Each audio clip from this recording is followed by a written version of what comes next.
ঈদের দুদিন বন্ধ থাকবে নভ থিয়েটার, যদিও ওয়েবসাইটে জানানো হলো ঈদের দ্বিতীয় দিনে। পরিবারের সদস্যদের সঙ্গে এনে এমন অবস্থা দেখে তাই ক্ষোভ ঝেড়েছেন অনেকেই।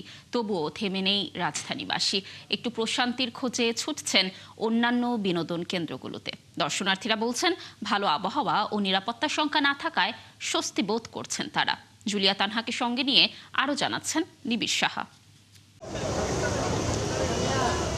ঈদের দ্বিতীয় দিনে লম্বা লাইন নভ থিয়েটারের সামনে। তবে কিছুক্ষণ পরই তারা জানতে পারেন টিকিট দেওয়া হচ্ছে না, বন্ধ নভ থিয়েটার। ঘুরতে আইছি তো মন ভালো নিয়ে, এখন তাই সাথে দেখলাম বন্ধ। এটা তখন মন খারাপ হলো না, পোলাপান নিয়ে ঘুরতে আইলাম। ফোন নম্বরটা আছে ওখানে স্ক্রিনে, ফোন ধরে না।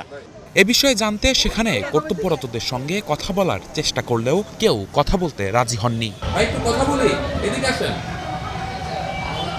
তাদের ওয়েবসাইটে গিয়ে দেখা গেল একটি অফিস আদেশ, যেটি প্রকাশ করা হয়েছে রোববার। সেখানে জানানো হয় ঈদ এবং পরদিন বন্ধ থাকবে নভ থিয়েটার। অফিসিয়াল যে ওয়েবসাইট ওখানে আমি অন দেখেছি, তো এরপরে আমি ওদের অফিসিয়াল যে ওখানে নাম্বারটা ছিল সে নাম্বারে কল দিয়েছি। কল দেওয়ার পরে দেখি যে নাম্বারটা অফ। গতকালকেও আসছিলাম, বন্ধ ছিল, বলছে আজকে খোলা থাকবে, আজকে এসেও দেখি বন্ধ। এটা বন্ধ থাকা উচিত না, কারণ ঈদের সময় সবাই ঘুরে, তো এই জায়গায় ঘুরে আমরা অনেক কিছু শিখতে পারি। সন্ধ্যায় হাতির ঝিলে বাড়ে দর্শনার্থীদের ভিড়। প্রিয়জনদের সঙ্গে নিয়ে সময় কাটান তারা।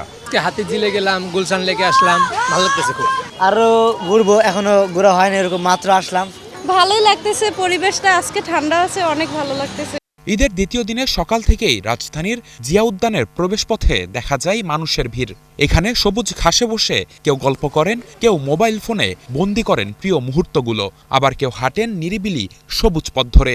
স্কুল, বই আর পড়ার চাপ ফেলে হাঁপ ছেড়ে আনন্দে মেতে ওঠে ছোট্ট শিশুরাও। ফ্যামিলি টাইমটা অনেক সময় আমরা ব্যস্ততার কারণে দিতে পারি না, বাচ্চাদের প্লাস ওয়াইফরে, এই জন্য ছুটির টাইমটা ঘুরতে অনেক ভালো লাগে। সারাদিন ব্যস্ততার পরে যদি ঈদের সময় বের হই, বাচ্চা কাচ্চা নিয়ে ওরাও খুশি থাকে, আমাদের কাছেও ভালো লাগে। কালকে ঘুরছি, কালকে গেছিলাম সিলেট, আজকে আছি হলো সংসদ ভবন। ঈদের এই ছুটিতে আমরা আসলে সবাই মিলে একসাথে আসছি, বাচ্চাদেরকে নিয়ে আসছি, সবাই খুব ভালো লাগতেছে। ছুটির আমেজের সঙ্গে বাড়তি মাত্রা যোগ করে মিষ্টি রোদ আর শীতল বাতাস। নিবিড় সাহা, ৭১, ঢাকা।